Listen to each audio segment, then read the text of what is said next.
नमस्कार, जय भीम साथियों। मैं डॉक्टर रतन लाल का स्वागत करता हूं और पेश करता हूं अम्बेडकरनामा एपिसोड नंबर 115। कुछ कारणों से कई दिनों से मैं वीडियो नहीं डाल पा रहा था, वो बाद में चर्चा करूंगा। लेकिन जैसा कि आप जानते हैं कि अम्बेडकरनामा एक सिर्फ यूट्यूब चैनल नहीं है, एक मुहिम है इतिहास पढ़ने का, समझने का, इतिहास के पुनर्पाठ का, अपने नायकों को समझने का, उनके विचारों को जानने का और इनको जन जन तक पहुंचाने का। इसी कड़ी में हमारी ये भी कोशिश होती है कि जो स्कॉलर हैं, इंटेलेक्चुअल हैं, जर्नलिस्ट हैं, एडवोकेट्स हैं, उनके पर्सपेक्टिव से भी समाज को देखा जाए और अंबेडकर के विचारों को परखा जाए और उनसे बातचीत करके आपके बीच लाए। इसी सिलसिला हमारे साथ आज वरिष्ठ पत्रकार उर्मिलेश उर्मिल जी हैं। उनके बारे में इंट्रोडक्शन देना, मैं क्या इंट्रोडक्शन दूं, जाने माने जर्नलिस्ट हैं and he needs no introduction. फिर भी थोड़ा सा संक्षेप में उनके बारे में बताना चाहता हूं कि उर्मिलेश जी इलाहाबाद और जेएनयू से पढ़े लिखे हैं। पत्रकारिता की शुरुआत उन्होंने 1983 में की, लेकिन ऑर्गेनाइज्ड जर्नलिज्म की शुरुआत 1981 से नवभारत टाइम्स के साथ की।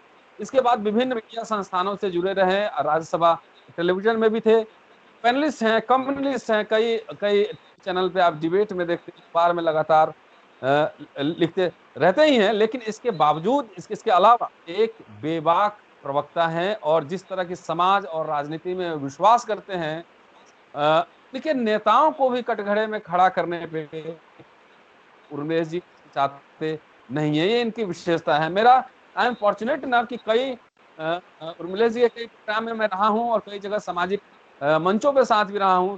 लेकिन आज मैं प्रिविलेज महसूस कर रहा हूं कि उर्मिलेश जी की थोड़ी सी भूमिका में मैं आज हूं और आज हमारे लिए उर्मिलेश जी पैनलिस्ट हैं, आज हमारे गेस्ट हैं। स्वागत है उर्मिलेश जी आपका अम्बेडकरनामा में। जी शुक्रिया रतनलाल जी। जी उर्मिलेश जी, पहला सवाल आपसे, सीधा पॉइंट पे आता हूं। जिस जमाने में और आज भी आपने जर्नलिज्म को करियर चुना, उस समय भी और आज भी लोग पहले आईएएस बनना चाहते हैं, डॉक्टर इंजीनियर बनना चाहते हैं, क्योंकि जर्नलिज्म का पेशा जो है बहुत ही रिस्की है और बहुत उसमें संघर्ष है। हम लोग बचपन में की जो स्मृति है कि जर्नलिस्ट मतलब चप्पल पहने हुए, कुर्ता पजामा पहने हुए, झोला टांगे हुए घूम रहे हैं। तो आपने अपना करियर, जहां तक मुझे पता है कि आपने कोई एग्जाम नहीं दिया अपने करियर के लिए और जर्नलिज्म को ही अपना पेशा चुना, ऐसा क्यों? हमारे भावी जनरेशन को ये बात बताइए। हाँ, आपने व्यक्तिगत सवाल पूछा है तो इसका जवाब ही देना चाहिए, क्योंकि किस बात की पर्देदारी है। जो सच हाँ है हाँ वो सामने लोगों के आना चाहिए। जी दरअसल जी मैं बहुत छोटे एक गरीब किसान परिवार में पैदा हुआ। जी मेरे माता पिता दोनों पढ़ाई लिखाई उनके नहीं थी, वो शिक्षित भी नहीं थे, निरक्षर थे। जी जी जी लेकिन जी वो लोग हम दोनों भाई जो थे, हम दो बच्चे थे उनके, दोनों भाइयों को खूब पढ़ाना लिखाना चाहते थे। मुझे नहीं मालूम कि उनको ये ज्ञान या ये विचार उनके दिमाग में किसने डाला, कैसे आया, या स्वयं उन्होंने ये समझा कि पढ़ाना हम्म चाहिए बच्चों को।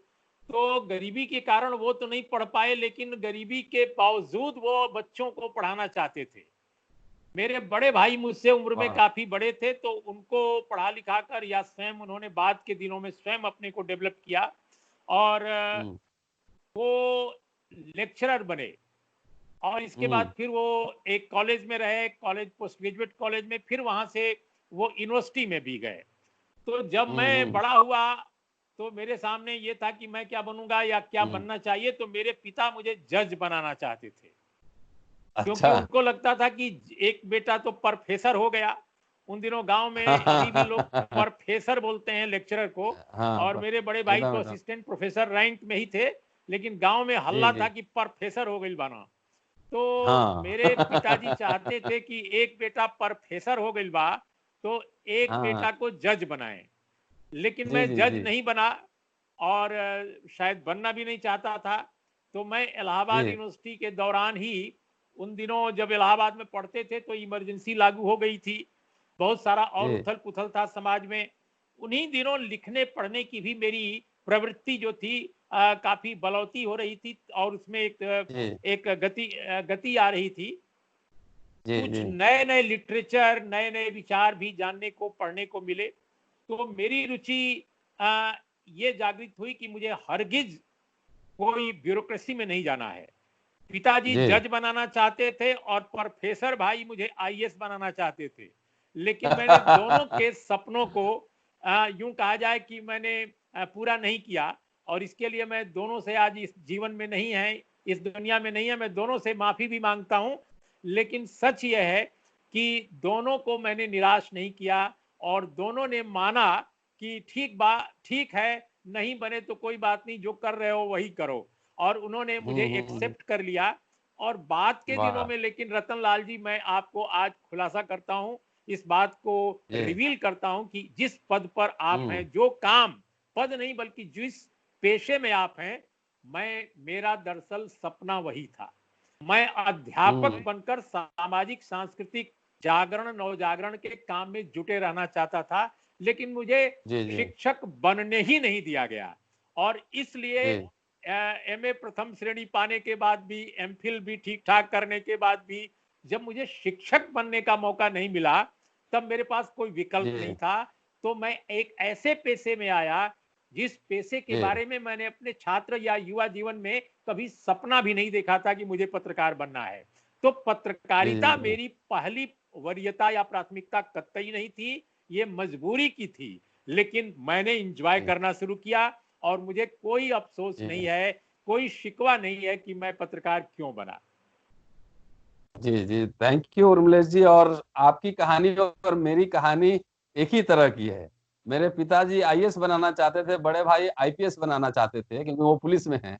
लेकिन मैंने कहा जो मेरी मर्जी है वही करूंगा, और no regrets nothing, we are enjoying our life, और बढ़िया काम हम सब कर रहे हैं। एक और, उर्मिलेश जी के साथ मैं मीडिया मंथन में था, राज्यसभा टीवी में एक बार, आपके प्रोग्राम में। सीधा सवाल कि जो मौजूदा हालात हैं, जो परिस्थिति हैं, इसमें जिस तरह की मीडिया की भूमिका है, उसको कैसे आप देख रहे हैं? नया रतनलाल टर्मिनोलॉजी जी भी आ गया है गोदी में। हाँ, जी रतनलाल जी जी जी देखिए, अपने अपने देश में जो इस वक्त मीडिया है, जी उसमें अगर उसको हम तीन भागों में बांट सकते हैं। एक तो जो टेलीविजन चैनल्स हैं, और दूसरा जो प्रिंट है, और तीसरी जो डिजिटल मीडिया है। हम नीचे से शुरू करते हैं। डिजिटल मीडिया का बड़ा हिस्सा जर्नलिज्म कर रहा है। मेरा मानना है कि डिजिटल मीडिया में ही थोड़ा बहुत जर्नलिज्म हो रहा है, और कुछ कोशिश अच्छी हो रही है। ऐसा नहीं कि डिजिटल मीडिया में बहुत सारा कूड़ा कचरा नहीं है, वहां भी है, लेकिन जर्नलिज्म की बेहतरीन जो स्पेसेस हैं, माने जो जगह हैं, अभी भी डिजिटल मीडिया प्लेटफॉर्म्स हैं और वेबसाइट्स हैं, न्यूज पोर्टल्स हैं।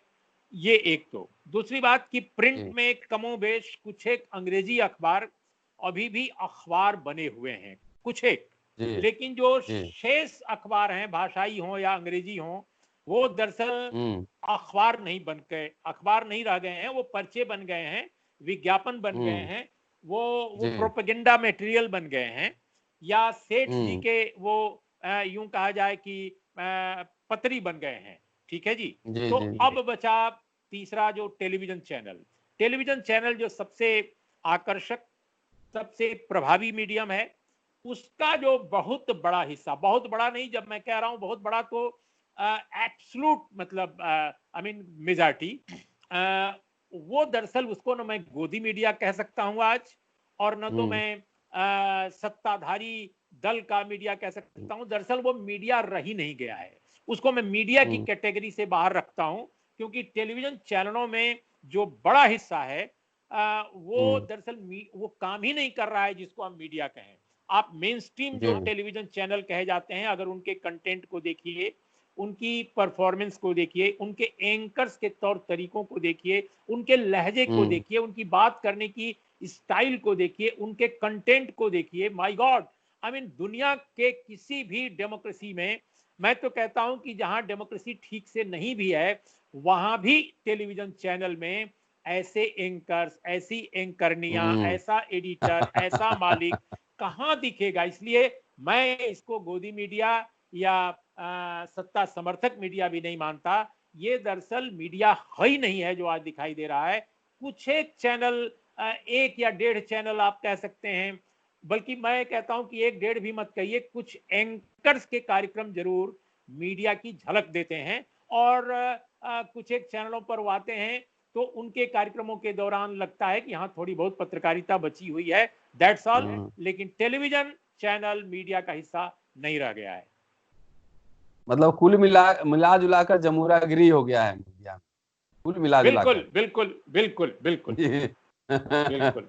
दूसरा सवाल उर्मिलेश जी, 45वीं वर्षी थी इमरजेंसी की, और आप उस समय छात्र आंदोलन से जुड़े हुए थे। मैं तो बच्चा था, 7-8 साल का था उस समय, 6-7 साल का। तो उस समय की राजनीति, और हम लोग भी कहते हैं कि भाई नहीं देखा इमरजेंसी, लेकिन कई बार कहते हैं कि भाई इससे कम भी नहीं। तो उस समय की राजनीति, उस समय की मीडिया, दोनों की भूमिका में क्या कुछ आप बदलाव देखते हैं? कॉन्टिन्यूटी है, गिरावट है, क्या है? इसको कैसे समझा जा सकता है?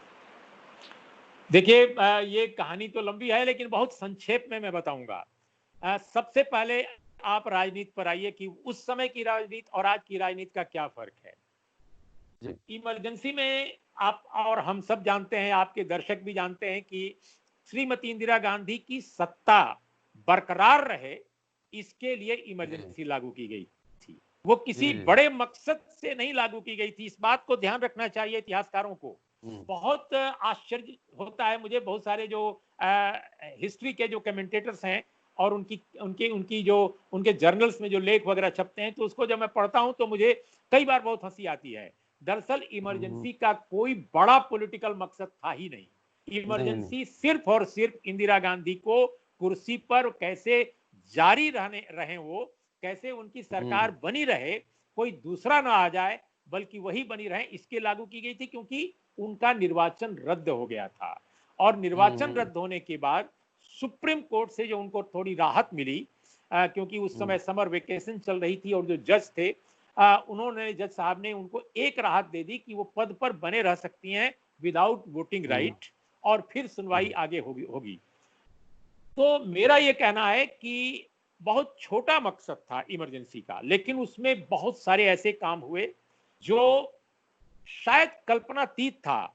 हो सकता है कि स्वयं मिसेज गांधी ने भी न सोचा रहा हो, क्योंकि मिसेज गांधी ने जब वो इमरजेंसी लागू की गई और उसके पहले जो चुनाव हुआ था 71 के बाद, आप याद कीजिए बांग्लादेश का एक नया देश बना था।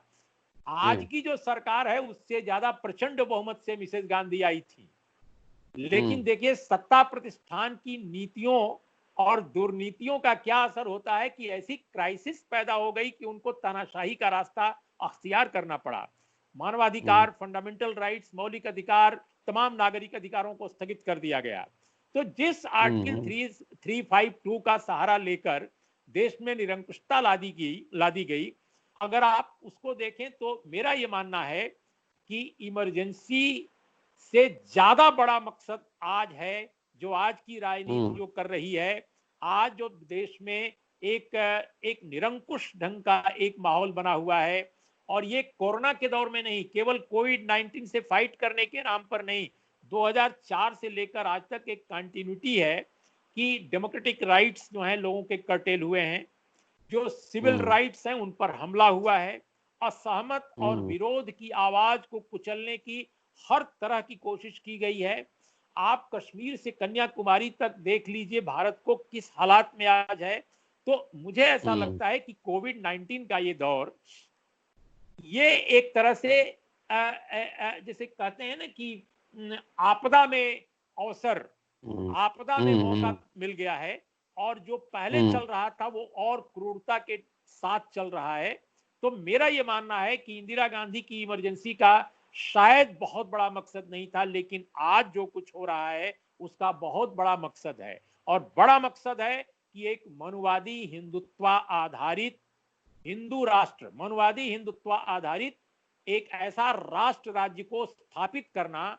संवैधानिक जो व्यवस्था हमारे यहाँ रही है, भले संवैधानिक व्यवस्था हमारी जमीनी न रही हो, लेकिन जो कागज पर ही कम से कम संविधान जो रहा है, उसको लोकतांत्रिक संरचना जो एक लिखित तौर पे भारत की धारणा है लोकतांत्रिक सेकुलर स्टेट, उसकी जी। जगह एक मनुवादी हिंदुत्व आधारित स्टेट बनाना एक बड़ा लक्ष्य है आज जो कुछ हो रहा है।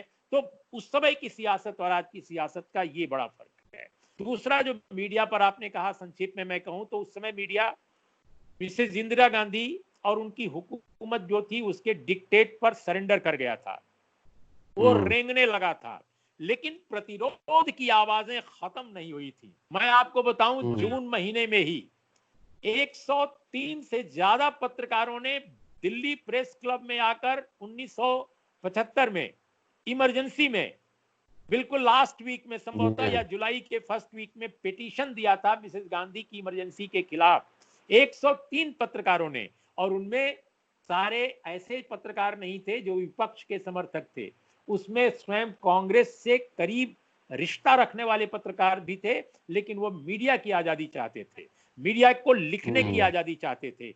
आज का दौर ऐसा दौर है जिसमें मीडिया का एक बड़ा हिस्सा, खासकर टेलीविजन चैनलों में काम करने वाले पत्रकारों का और मालिकों का, वो सत्ता के साथ है। जो सत्ता चाहती है वो वही चाहता है, वो पत्रकारिता का हिस्सा नहीं रह गया है। इसीलिए मैं कहता हूं कि उसको गोदी मीडिया कहना सही नहीं है, क्योंकि वो मीडिया है ही नहीं है।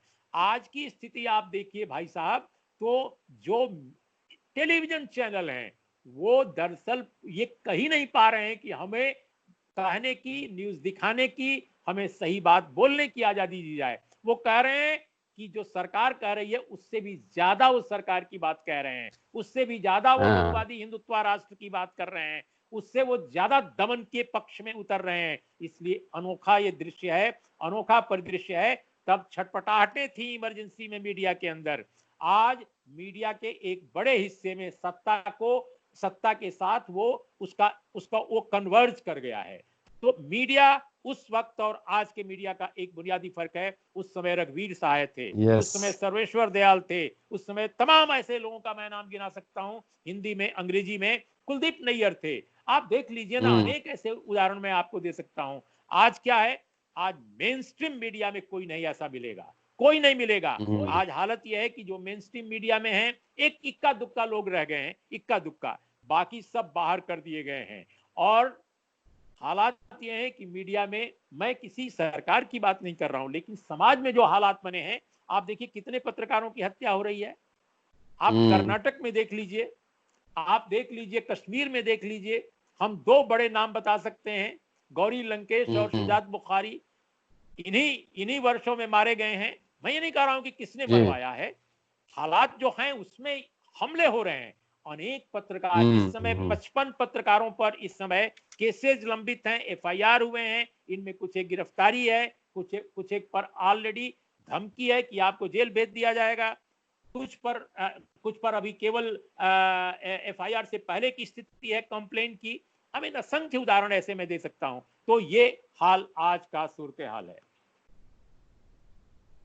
बहुत बढ़िया आपने बात कही। आप जो कह रहे हैं उससे अगर सारांश निकालें तो अगर आज गांधी और अंबेडकर होते तो दोनों के विचारों की पराजय एक तरह से हो, दोनों गांधी अंबेडकर दोनों में डिफरेंसेस थे, लेकिन कुछ कॉमनैलिटी भी थी। तो आज दोनों के विचार पराजित महसूस कर रहे हैं, ऐसा लग रहा है। एक और सवाल, एक दो सवाल और लेंगे उर्मिलेश जी, कि डाइवर्सिटी के सवाल और मीडिया पे हम लोग पहले भी चर्चा किए हैं, आपने इसका जवाब पहले दे भी दिया है, लेकिन थोड़ा स्पष्ट करके कास्ट और मीडिया के बारे में थोड़ा सा बताइए हमारे दोस्त। देखिए, मुझे लगता है कि चूंकि अपने देश में जो सत्ता की संरचना है, पॉलिटिकल पार्टी की बात नहीं कर रहा हूं मैं, पॉलिटिकल रिप्रेजेंटेशन की भी बात नहीं कर रहा हूं, जो इंडिया की जो सत्ता संरचना है अपने देश की, उसमें भी विविधता नहीं है। जो लोग असल राजकाज करते हैं और कराते हैं, दरअसल वो भी बिल्कुल उसमें कोई उस स्ट्रक्चर में डाइवर्सिटी नहीं है। और यही कारण है कि अपने देश में हर क्षेत्र में जहां भी आप पाएंगे डाइवर्सिटी नहीं है। सिर्फ मीडिया की बात नहीं है, आप कारपोरेट को ले लीजिए, वहां भी कितनी डाइवर्सिटी है। एक राहुल बजाज और उनके पुत्र राजीव बजाज के अलावा बहुत ज्यादा आवाजें ऐसी नहीं है जो आज की सत्ता संरचना में जो लोग ऊपर बैठे हैं उनसे अलग या डिफर करें। आप अमेरिका को देख लीजिए, अमेरिका में इतने सारे कारपोरेट हैं लेकिन वहां डाइवर्सिटी है, अपने यहाँ डाइवर्सिटी कारपोरेट में भी नहीं है। आप ब्यूरोक्रेसी को देख लीजिए, ठीक है कि कलेक्टर, एसपी या कुछ सेक्रेटरीज, हो सकता है कि दलित समाज से आते हों, कुछ एक और हों, लेकिन जो असल निर्णायक तत्व हैं उनमें एक ही तरह के लोग हैं। उसी तरह से मीडिया में भी है।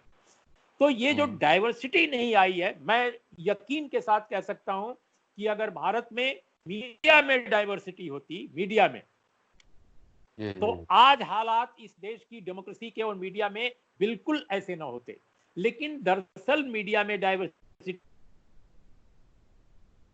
के लिए सोशियो पॉलिटिकल स्ट्रक्चर में डाइवर्सिटी चाहिए थी, बहुत सारे, फिर भी डाइवर्सिटी क्यों नहीं आई? भाई वो नहीं आ सकती क्योंकि उनको भी चलाने वाले जो कारपोरेट थे और उनको भी चलाने वाले जो ब्यूरोक्रेट थे, वो एक ही तरह का राज चाहते थे, एक ही तरह की संरचना के वो संरक्षक थे। इसीलिए मेरा ये कहना है कि इसको नहीं भूलना चाहिए कि मीडिया की डाइवर्सिटी का रिश्ता हमारी सामाजिक राजनीतिक संरचना में है। आप ये कल्पना कीजिए कि भारत में एकेडमिक्स में ही आप देख लीजिए कितनी डाइवर्सिटी है। बहुत सारे प्रोफेसर, लेक्चरर या बहुत सारे अध्यापक तमाम समाजों के हैं, लेकिन आप यूनिवर्सिटीज के वाइस चांसलर की लिस्ट उठाकर देख लीजिए भारत के। आप भारत, अभी हाल में इसको लेकर चर्चा हो रही थी बहुत सारे सोशल मीडिया पर, आप जितनी सेंट्रल यूनिवर्सिटीज हैं और स्टेट यूनिवर्सिटीज हैं, मैं तो कहता हूं कि जहां ओबीसी और दलित मुख्यमंत्री भी रहते आ रहे हैं, उन राज्यों की भी उठाकर देख लीजिए कौन लोग हैं और कौन लोग चलाते हैं। तो इसीलिए मेरा कहना है कि हमारे समाज में दरअसल ग्रासरूट से डाइवर्सिटी नहीं है, उसको आने नहीं दिया गया। और यही डॉक्टर भीमराव अंबेडकर का सबसे बड़ा अवदान है भारत की सामाजिकता को, भारत की राजनीति को समझने का, कि वो अकेले व्यक्ति हैं पूरे भारत की आजादी की लड़ाई के दरमियान और उसके बाद, जो ये कहते हैं कि भारत ने एक जनतंत्र तो पा लिया, एक व्यक्ति एक वोट का जो सिद्धांत है वो तो लागू हो गया, लेकिन हमारा जनतंत्र इससे सुरक्षित नहीं रहेगा अगर हमने सामाजिक और आर्थिक स्तर पर गैर बराबरी को कम नहीं किया या उसको पाटा नहीं। और आज हम वही देख रहे हैं। आखिरी सवाल उर्मिलेश जी, जो लोग सत्ता और संसाधन पे काबिज हैं, उनको जो करना है वो ईमानदारी से करेंगे ही करेंगे, और उनको समझिए कि वो अपना एजेंडा को लागू कर रहे हैं। लेकिन अब वैकल्पिक विमर्श में हर समय विश्वास रख रहे हैं, तो आपसे हम जानना चाहेंगे कि जो ओपोजिशन के लीडर्स हैं, जो सोशल जस्टिस, सेकुलरिज्म, वो कमियां क्या है? मतलब कैसे देखा जाए उसको? सत्ता उनके पास शक्तिशाली सत्ता से अभी अपनी सत्ता की वजह से जी नहीं, अभी जितने भी आपको हिंदी हार्टलैंड में, मुख्य रूप से अगर हम इधर का देखें, जितने भी सो कॉल्ड सोशल जस्टिस के पैरोकार नेता दिखते हैं या जो वैकल्पिक शक्ति केंद्र के रूप में जिनको माना जाता है, दरअसल उनको न तो सामाजिक न्याय का मतलब मालूम है, न तो उन्होंने सामाजिक न्याय की राजनीति को सुसंगत ढंग से कभी ठीक से लागू करने की कोशिश की, न तो उनका कोई बड़ा विजन है। मुझे कहने में कोई संकोच नहीं है। देखिए, ले देकर एक कांशीराम एक ऐसे व्यक्ति थे जो जिनके बहुत ही मैच्योर कमिटमेंट थे, जिनके बहुत ही प्रौढ़ प्रतिबद्धताएं जिनकी थी, लेकिन बाद के दिनों में मुझे कहने में कोई संकोच नहीं है कि उन्होंने बड़ी ब्लंडर्स की, और उन ब्लंडर्स की वजह से उत्तर प्रदेश में, मध्य प्रदेश में जो बहुजन समाज पार्टी एक बड़ी एक शक्ति के रूप में उभर रही थी, वो डिरेल कर गई और उनके जीवन काल में ऐसा हुआ। तो निश्चित रूप से उनसे भी जो बड़ी गलतियां हुई, जिनका खामियाजा हिंदी हार्टलैंड को उठाना पड़ा, कि एक ऐसा आदमी जो सबसे सुसंगत, सबसे ज्यादा समझदार, सबसे ज्यादा प्रतिबद्ध और प्रौढ़ था सामाजिक न्याय आंदोलन का, वो स्वयं बाद के फेज में उन्होंने गलतियों को करके और अपनी राजनीति में एक ऐसी स्थिति ला दी स्वयं ही, जिसमें कि उनकी पार्टी धीरे धीरे, और उनके दिवंगत होने के बाद तो उनकी पार्टी का हाल जो आज है आप देख रहे हैं। जहां तक मैं नाम लेकर कहूंगा, कोई छुपाने की बात नहीं है, जहां तक उत्तर प्रदेश के दूसरे जो नेता हैं, मुलायम सिंह यादव, अखिलेश यादव, बिहार के जो दूसरे नेता हैं, नीतीश कुमार जी, लालू प्रसाद यादव, ये सुसंगत सामाजिक न्यायवादी कभी थे ही नहीं। ये कभी भी सुसंगत, एक बड़ी विश्व दृष्टि वाले, एक बड़े कमिटमेंट वाले सामाजिक न्यायवादी नेता ये नहीं थे। और उसकी वजह ये थी कि शुरू के दिनों में एक चमत्कारिक जो समर्थन इनको मिला जनता का, क्योंकि जनता ने कभी ऐसे नेता देखे नहीं थे। वो कांग्रेस को देखती आ रही थी वर्षों से, दशकों से। उन्होंने पाया कि उनके बीच का एक नेता आया है, उन्होंने जबरदस्त सपोर्ट दिया। लेकिन उनके सपोर्ट का किया क्या इन नेताओं ने? आप हमको ये बताइए, इस कोरोना के दौर में आज जो राज्य अपने बेहतर शैक्षिक जो विकास जिन राज्यों में हुआ है, जहां स्वास्थ्य संबंधी सेवाओं में विकास हुआ है, जहां के लोगों में एम्प्लॉयमेंट आया है, जहां के लोगों में समझदारी आई है, वो सबसे अधिक सुरक्षित हैं, या अगर सुरक्षित अगर आप नहीं कहें तो सबसे कम असुरक्षित हैं। उदाहरण के तौर पे ले लीजिए एक केरला का, केरला नाम का प्रदेश, जहां सबसे अधिक कोरोना की महामारी ज्यादा फैलनी चाहिए थी, क्योंकि सबसे अधिक विदेश में रहने वाले लोग, उनकी आबादी के औसत के हिसाब से अगर आप देखें तो सबसे अधिक प्रवासी केरल के हैं, और अब धड़ल्ले से आ भी रहे हैं। सबसे पहली जो कोरोना की केस आई केरल में आई, लेकिन केरल ने किस दम पर कोरोना से अपने को बचाया है? शिक्षा के बल पर, हेल्थ सेवाओं के बल पर, अस्पतालों के बल पर, अच्छे मनुष्यों के बल पर, अच्छे प्रोफेशनल्स के बल पर। और कैसे बचाया है? क्योंकि वहां का दलित, वहां का पिछड़ा, वहां का माइनॉरिटी कम्युनिटी का आदमी, उन्होंने एक लंबी लड़ाई लड़ी। श्री नारायण गुरु से लेकर अयंकली तक अगर आप देख लें, आप हमको बताइए कि 19वीं शताब्दी से लेकर और 20वीं शताब्दी, 21 और आज तो 21वीं शताब्दी है, 2 शताब्दियों में अयंकली और श्री नारायण गुरु की तरह हिंदी हार्टलैंड में कितने समाज सुधारक पैदा हुए? तो एक पूरे हिंदी हार्टलैंड में समाज सुधार हुआ ही नहीं, सिर्फ नेता पैदा हुए, और वो भी चुनावबाज नेता। उन्होंने चुनाव जीते, जनता के बीच में नारे लगाए, लेकिन किया कुछ नहीं। केरला की तरह न तो लैंड रिफॉर्म्स किया, न शैक्षिक सुधार किया, न स्वास्थ्य संबंधी संरचना में सुधार किया। और केरला के नेताओं ने भी क्यों किया? क्योंकि नारायण गुरु का आंदोलन था। क्यों? क्योंकि अयंकली का नवजागरण था। उत्तर प्रदेश, बिहार, मध्य प्रदेश, राजस्थान या इस तरह के स्टेट्स जो है, छत्तीसगढ़, इनमें उस तरह का नवजागरण आज भी नहीं है। तो मेरा ये मानना है कि तमिलनाडु में मौतें ज्यादा हो रही हैं, मैं जानता हूं, लेकिन आप हेल्थ स्ट्रक्चर अगर आप देखिए, वहां के लोगों की अपनी कुछ कमियां हैं, सरकार की अपनी कमियां हैं, जिसकी वजह से इतना सारा हुआ है गड़बड़ी। वरना तमिलनाडु में भी हालात जो हैं उत्तर प्रदेश, बिहार और दूसरे राज्यों के मुकाबले बेहतर हैं। और बेहतर इसलिए मैं कह रहा हूं कि जो सामाजिक संरचना में बदलाव है, जो राजनीतिक संरचना में बदलाव है, उसमें वहां पर गुणात्मकता है जो अपने इलाकों में नहीं है। इसलिए यहां के नेताओं के साथ दिक्कत ये रही है कि इन्होंने जनता की भावना का एक तरह से शोषण किया, लेकिन उनके लिए कुछ किया नहीं। जैसे बिहार में 2 बड़े नेता आए, लालू प्रसाद और नीतीश कुमार।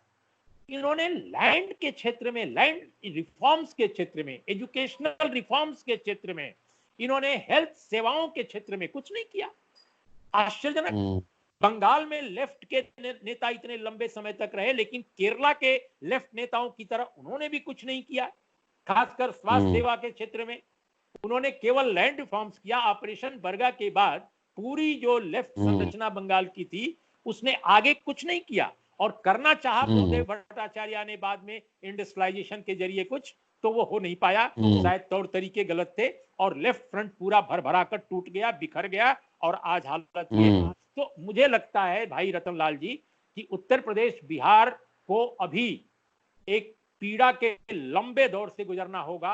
ये बहुत बुरा दौर है हिंदी हार्टलैंड के लिए। और मैं समझता हूं कि हिंदी हार्टलैंड में मनुवादी हिंदुत्व का एक तरह से तूफानी दौर चल रहा है, या यूं कहा जाए कि उसकी सुनामी बह रही है। और ये जो उसकी सुनामी है जारी रहेगी, मुझे ऐसा लगता है, क्योंकि विकल्प के स्तर पर कुछ साफ दिखाई नहीं दे रहा है। और जो चीजें हैं वो हताश करने वाली हैं सामाजिक न्याय आंदोलन के लिए, या यूं कहा जाए कि जो जनपक्षी जो एक विचारधारा है उसके लिए। ये सच मैं आपके इस कार्यक्रम के जरिए आपके दर्शकों को जरूर मैं प्रेषित करना चाहता था, ताकि इन नेताओं को लेकर कोई कंफ्यूजन न हो। ठीक है, आप कह सकते हैं कि लेसर इविल या मेजर इविल, वो सब डिफरेंशिएट कर सकते हैं, लेकिन सामाजिक न्याय की प्रस्थापना को लेकर, एजेंडे को लेकर उत्तर प्रदेश बिहार के नेता मिजरेबली फेल किए हैं। इसलिए इनको सामाजिक न्याय का दूत कहना बिल्कुल दूत का अपमान होगा, दूत शब्द का अपमान होगा मित्रों। और ये इन्होंने सामाजिक न्याय आंदोलन के साथ दरअसल इनजस्टिस की है, इसको मैं डंके की चोट पर कहता हूं। सिर्फ ये सामाजिक न्याय आंदोलन का अवदान नहीं हो सकता कि पहले इनको सम्मान नहीं मिलता था, अब सम्मान मिलने लगा है। सम्मान तो बहुत लोगों ने दिलाया। आप त्रिवेणी संघ को देख लीजिए, आप मेरठ से मुंगेर से लेकर के और आरा तक जो चले थे आंदोलन 33 में, 40 में, 45 में, उसका इतिहास देख लीजिए। आप बहुत सारे सोशलिस्ट मूवमेंट का इतिहास देख लीजिए। आपके पास जब पावर है तो पावर के जरिए जो काम होना चाहिए, अगर आप वो नहीं करते तो आपका अवदान ये नहीं माना जाएगा कि चारपाई पर बैठने का उन्होंने अधिकार दिया। ये मैं कहना चाहता था। नहीं, शुक्रिया उर्मिलेश जी, और आपने इतना कीमती वक्त मुझे दिया। तो साथियों, ये थे बेबाक उर्मिलेश जी, और मैं इसलिए इनका कायल हूं, जो बोलना होता है मुंह पर बोलते हैं, लाग लपेट नहीं। शुक्रिया सर। और साथियों, ये अम्बेडकर नामा जारी रहेगा। कुछ निजी काम में व्यस्त हूं, लेकिन लगातार पुनः बहुत जल्दी ही बहुत सीरीज के साथ आऊंगा। अम्बेडकर साहब पे चर्चा करूंगा, साथ साथ और साथियों से भी बात कराऊंगा। हमारा काम है पढ़ना, लिखना, बोलना, और आपका काम है उसको सुनना और लोगों के बीच ज्यादा से ज्यादा पहुंचाना। शुक्रिया साथियों। कीप वॉचिंग काम की बात, लाल की क्लास, अम्बेडकर नामा। शुक्रिया, फिर मुलाकात होगी। Thank you.